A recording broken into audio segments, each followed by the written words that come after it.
We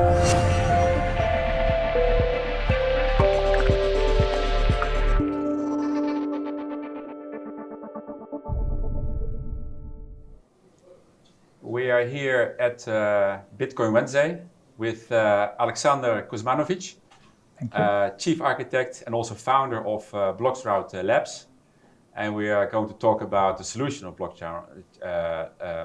bloXroute Labs, which is about improving the on-chain scaling.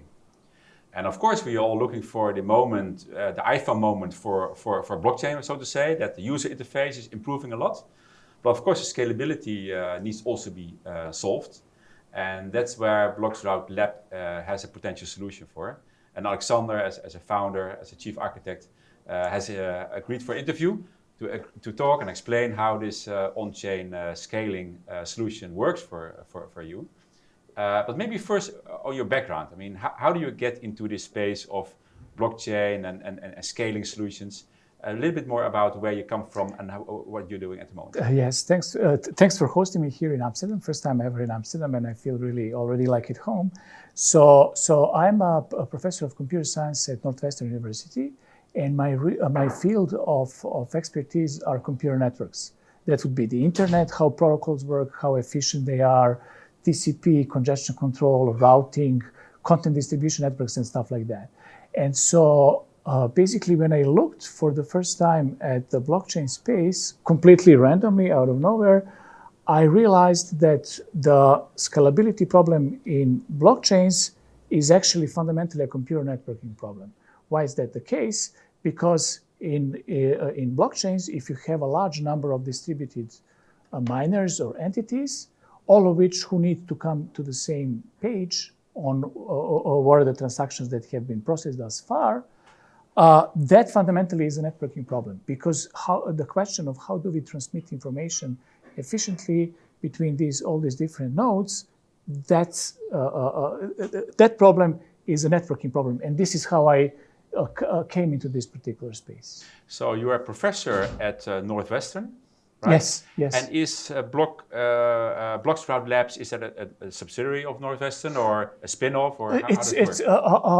bloXroute is basically a spin-off from Northwestern University. My former PhD student, Uri Klarman, is now a bloXroute CEO. He's also, him and me are coming from Northwestern, and we also have two other co-founders from Cornell University.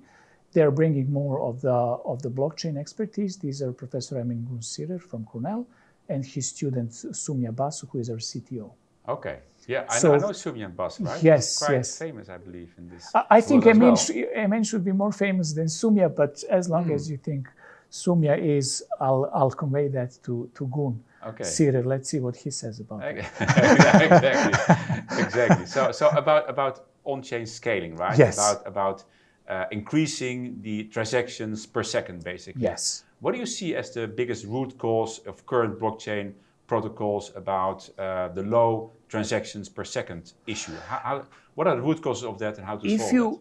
If you look at the blockchains, basically, if we go to the very definition of the throughput of a blockchain system, there is number of transactions that goes on chain per second.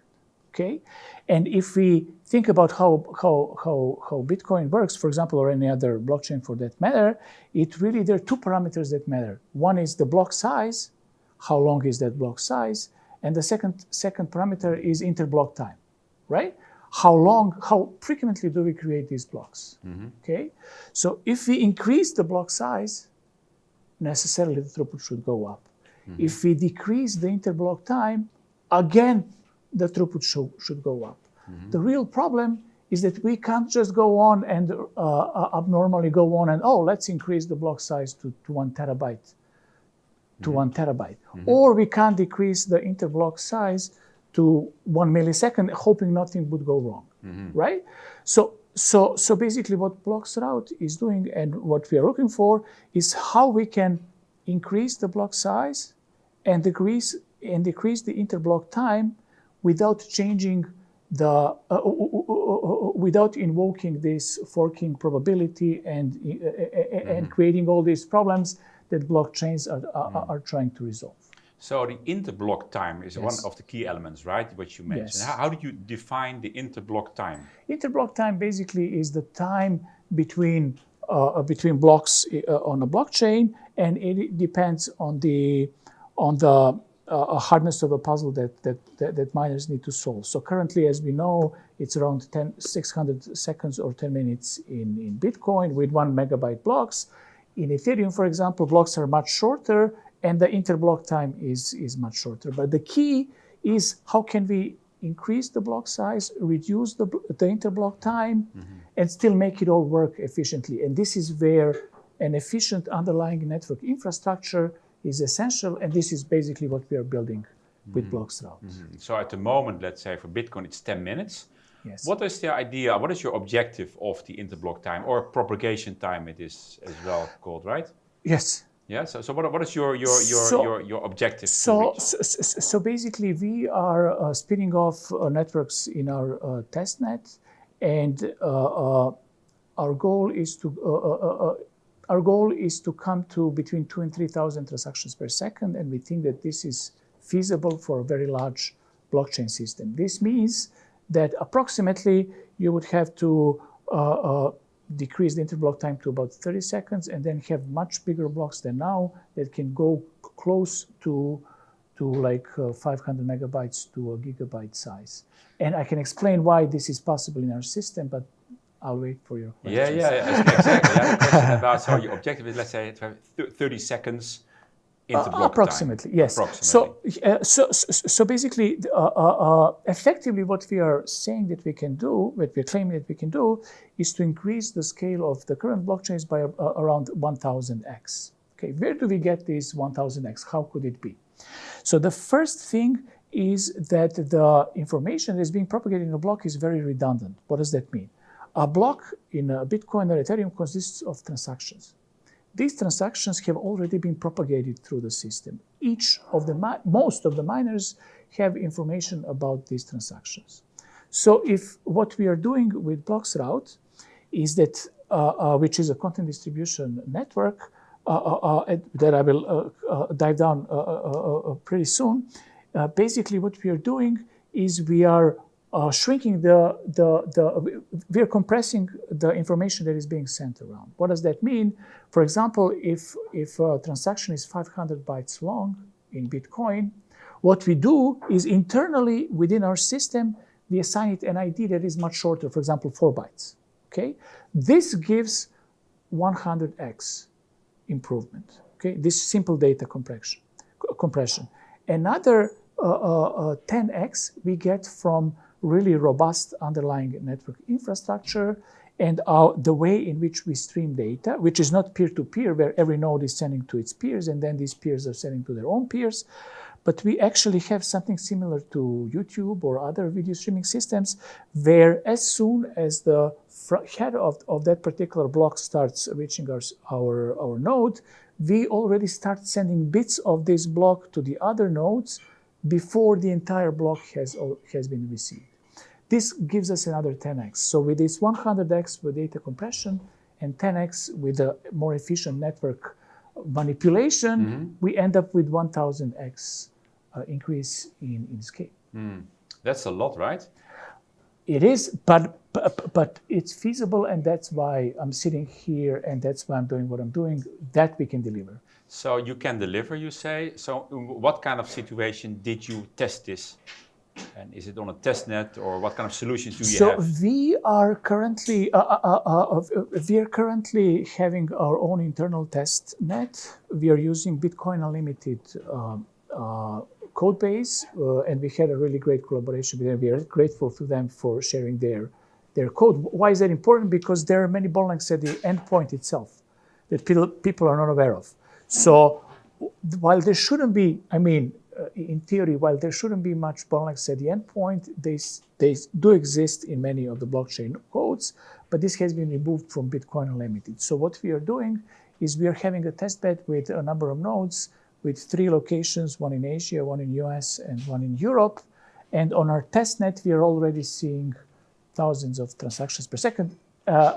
This is still unofficial. I can't, there is no publication yet. We are preparing that, but this is where we're currently. And this is with 3 nodes, right? No, this is not with 3 nodes. We have three large locations where we have our miners, but then miners are actually, there is a number of miners sitting in each of these locations, so we have between 30 and 50 nodes. Yeah, okay. But how does it then scale if you have much more nodes in the network? That's a great question, and this will be actually part of my presentation. The key problem with large peer-to-peer systems is that once you, if you make 2 nodes work on, let's say, 3,000 transactions per second, and you start adding more nodes, the decrease is exponential because of the structure of the peer-to-peer network in a way that the information is propagated. Yeah. With our system, we have only a linear degradation, and it's not particularly heavy. This means that, for example, if you have,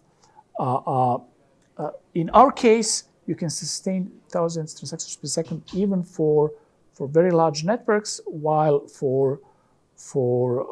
in a peer-to-peer model, that's going to go down exponentially. This is one of the reasons why we're doing this. Exactly. So the more distributed network you have, correct, the more decrease you have in terms of transactions per second and propagation time. Correct.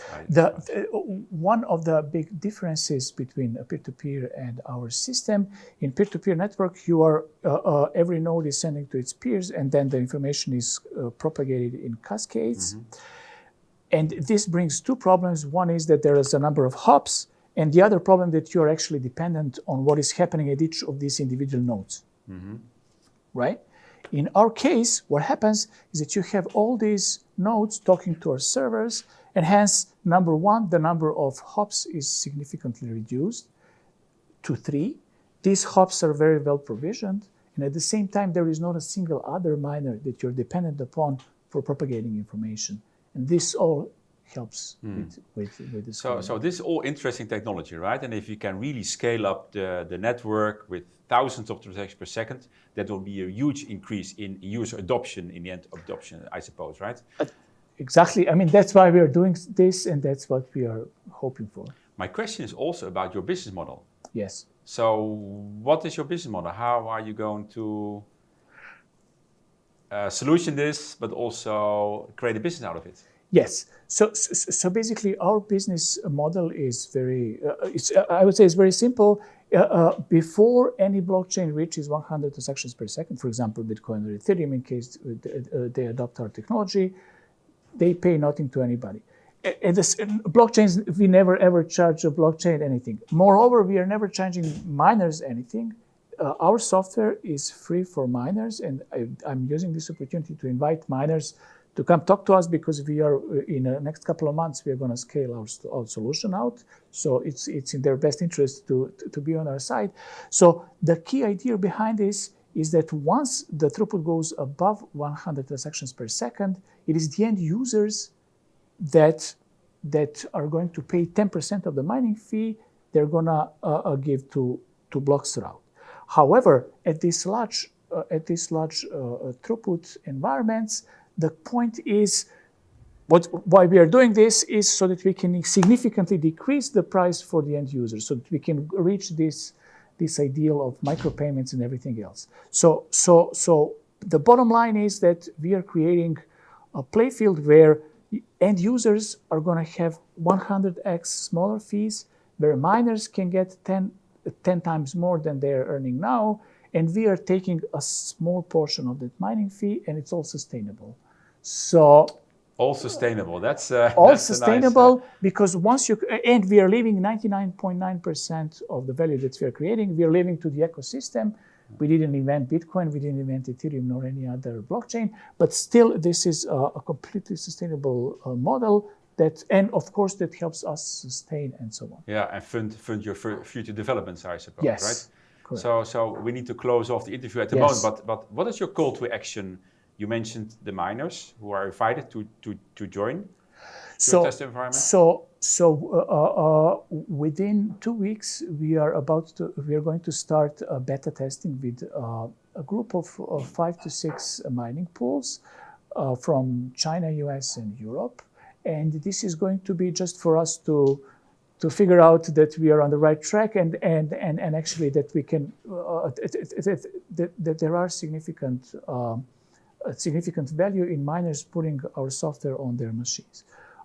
Once that goes well, and we are hoping that by mid-April we should be able to roll out version 1 of our system, which means that anyone can download and install our software at their either mining node or any other blockchain node, and we are going to support Bitcoin Cash, and Ethereum from day one, and maybe Bitcoin Gold down the road. And so we are. This is where we are. This is currently where we are spending most of our effort, which is to kind of put this community together so that we can do something good for the world. Exactly. So if entities are interested or people are interested to learn more or to go into your system and test out the system, etc., they need to go to the website, bloXroute, or bloXroute, or just send me to alex@bloxroute.com. Once I get that email, you're in the right hands. Great. Yes. Thank you very much for the great interview. Yes. And good luck with your system. Yes. Thank you. Good luck. Thank you.